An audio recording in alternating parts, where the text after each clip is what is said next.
여러분 안녕하세요. 오늘 제가 가져온 이야기는 정말 놀라운데요. 혹시 여러분도 최근 SNS에서 한일 커플들의 영상을 많이 보셨을 거예요. 일본어와 한국어가 자연스럽게 섞여서 대화하는 모습들, 서로의 문화를 소개하는 귀여운 영상들 말이에요. 그런데 이게 단순한 트렌드가 아니라 실제 통계로 증명되는 엄청난 변화였다는 걸 아세요? 한국인 남성과 일본인 여성의 결혼이 작년에 무려 40% 증가했다는 거예요. 1176건이라는 최근 10년간 최고치를 기록했죠.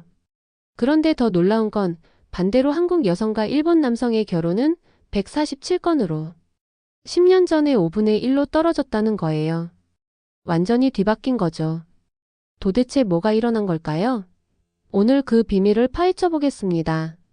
끝까지 보시면 정말 놀라실 거예요. 먼저 이 변화가 얼마나 극적인지 이해하려면 과거를 돌아봐야 해요. 1970년대부터 1980년대까지만 해도 상황은 완전히 달랐거든요. 당시 일본은 아시아의 경제대국이었고 한국은 아직 개발도상국이었죠. 그 시절에는 정말 가슴 아픈 일들이 많았어요. 일본의 압도적인 경제력 때문에 한국 여성들이 생계를 위해, 때로는 가족의 생존을 위해 일본으로 건너가는 경우가 많았거든요. 특히 농촌 지역의 심각한 일손 부족과 경제적 격차가 만든 현실이었어요. 사랑이나 선택의 문제가 아니라 말 그대로 생존을 위한 선택이었던 거죠. 1980년대부터 1990년대에는 또 다른 양상이 나타났어요. 통일교, 지금의 세계평화통일가정연합의 합동결혼을 통해 일본 여성들이 한국으로 오기 시작했거든요. 하지만 이것도 진정한 의미에서 자유로운 선택이라고 보기는 어려웠어요. 당시 한 다큐멘터리를 보면 일본에서 온 여성이 한국이 어떤 나라인지도 모르고 왔다고 증언하는 장면이 나와요. 정말 마음이 아프죠. 그런데 지금은 상황이 완전히 달라졌어요. 2024년 현재 일본 여성들이 스스로 한국을 선택하고 한국에서 살고 싶어하고 한국 남성과 결혼하고 싶어하는 시대가 온 거예요. 도대체 무엇이 이런 극적인 변화를 만들어낸 걸까요? 그 답은 2003년으로 거슬러 올라가요. 모든 것을 바꾼 한 편의 드라마가 등장합니다. 바로 겨울연가죠. 여러분도 기억하시죠? 배용준과 최지우의 그 순수하고 애틋한 사랑 이야기. 한국에서도 큰 인기였지만 일본에서는 정말 상상을 초월하는 반응이 일어났어요. 일본 NHK에서 방영된 겨울연가를 보며 일본의 중년 여성들이 눈물을 흘렸어요. 윤사마 하면서 배용준에게 열광하는 일본 할머니들의 모습, 정말 인상적이었죠. 그런데 여기서 중요한 건 단순히 드라마 하나가 인기를 끈 게 아니라는 거예요. 겨울연가는 일본 사회에 한국에 대한 완전히 새로운 이미지를 심어줬거든요. 그전까지 일본인들이 한국에 대해 가지고 있던 이미지를 생각해보세요. 경제적으로 뒤처진 나라, 정치적으로 불안한 나라, 가끔 갈등이 있는 나라. 이런 부정적인 인식들이 많았어요. 그런데 겨울연가를 통해서 완전히 다른 한국을 보게 된 거예요. 아름다운 자연, 순수한 사랑, 따뜻한 인간미, 깊이 있는 감정 표현. 일본인들이 그동안 몰랐던 한국의 매력적인 면들을 발견하게 된 거죠. 2004년에는 대장금이 아시아 전역을 휩쓸었어요. 이영애가 연기한 서장금의 당당하고 지혜로운 모습은 아시아 여성들에게 큰 감동을 줬고, 이영애는 말 그대로 아시아의 여신이 되었죠. 대장금은 특히 일본에서 더 큰 의미를 가졌어요. 조선시대 궁중요리와 의학을 다루면서 한국의 깊이 있는 전통 문화를 보여줬거든요. 일본인들이 한국에 이런 깊이 있는 문화가 있었구나라고 새롭게 인식하게 된 계기였어요. 그런데 정말 중요한 건 이거예요. 당시 겨울연가와 대장금에 열광했던 40대, 50대 일본 여성들이 지금은 어떻게 되었을까요? 네, 맞아요. 이분들이 지금은 할머니가 되어서 자녀나 손자가 한국인과 결혼하는 것을 자연스럽게 받아들이는 분위기를 만들어내고 있어요. 홍익대 오이카와 히로에 교수님의 연구에 따르면 겨울연가 세대가 이제 며느리나 손자 며느리가 한국인이어도 반갑게 맞이하는 문화적 토양을 만들어냈다고 하더라고요. 이게 얼마나 대단한 변화인지 아세요? 20년 전 한 편의 드라마가 지금의 국제결혼 통계까지 바꿔놓고 있는 거예요. 하지만 여기서 끝이 아니에요. 진짜 놀라운 변화는 이제부터 시작됩니다.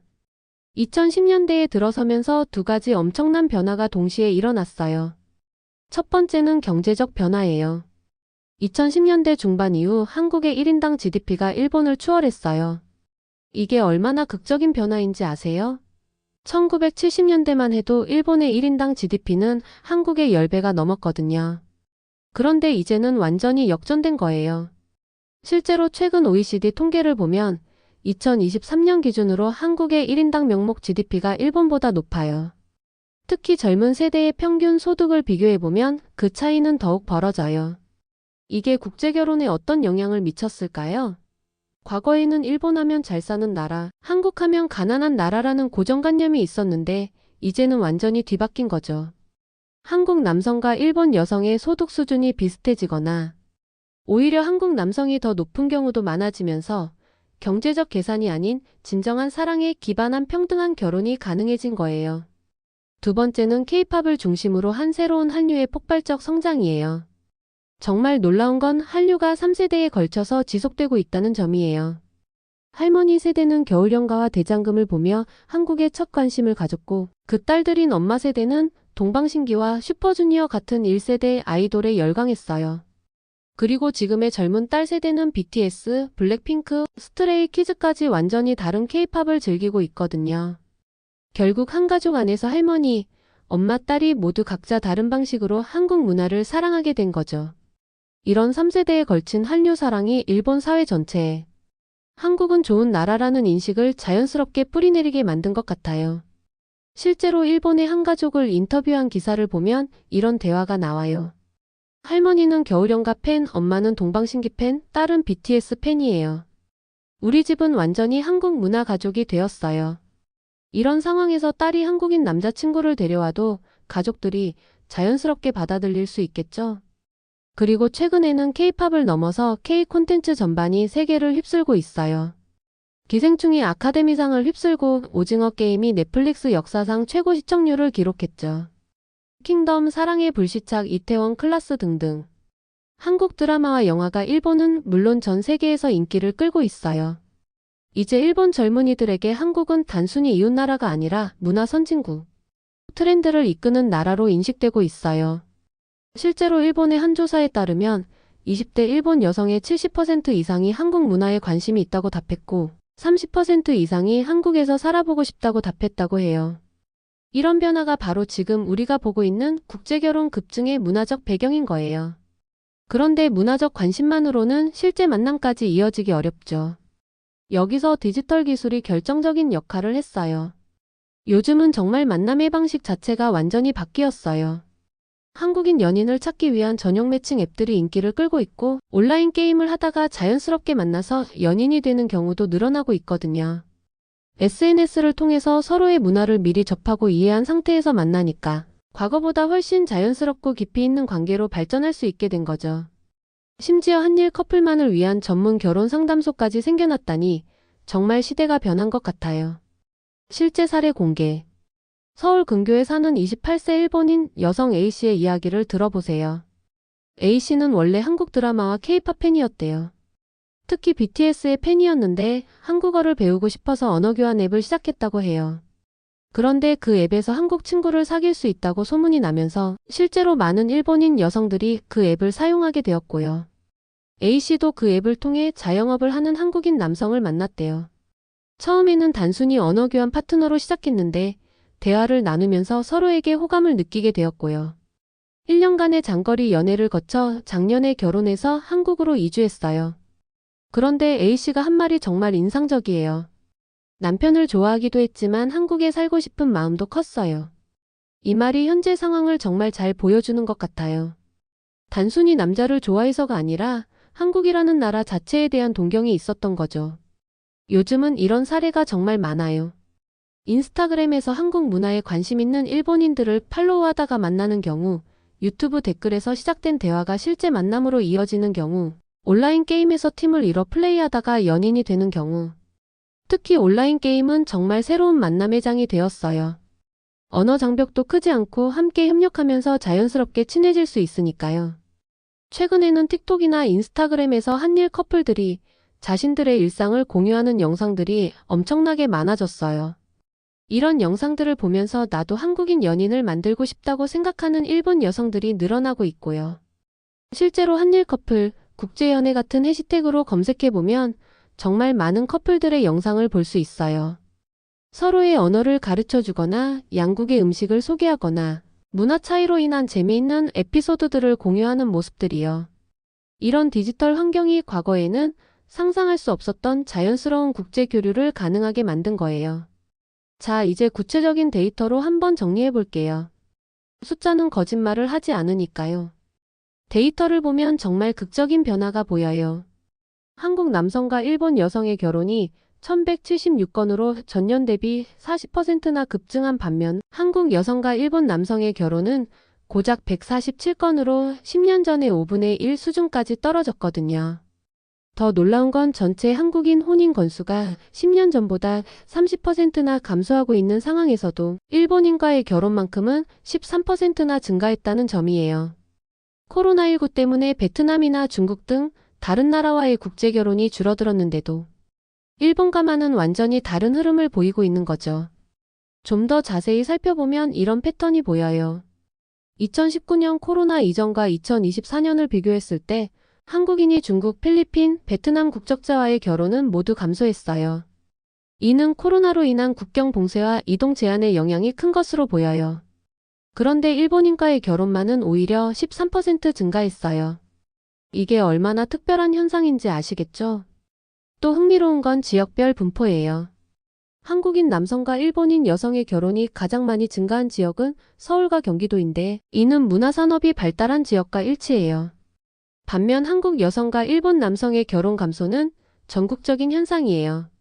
이는 단순히 지역적 요인이 아니라 구조적인 변화임을 보여주죠. 연령대별로 보면 더욱 흥미로워요. 한국인 남성과 결혼하는 일본인 여성의 평균 연령이 점점 낮아지고 있어요. 과거에는 30대 후반이 많았는데 최근에는 20대 후반에서 30대 초반이 주를 이루고 있어요. 이는 젊은 일본 여성들 사이에서 한국에 대한 관심이 높아지고 있다는 것을 보여주는 지표예요. 결국 이 모든 변화의 핵심은 한국 문화가 가진 지속적인 매력과 진정성이었어요. 드라마에서 시작해서 K-팝으로 이어지고 이제는 K- 콘텐츠 전반으로 확산된 한류의 힘이 단순한 일시적 유행을 넘어서 깊이 있는 문화적 공감대를 만들어낸 거죠.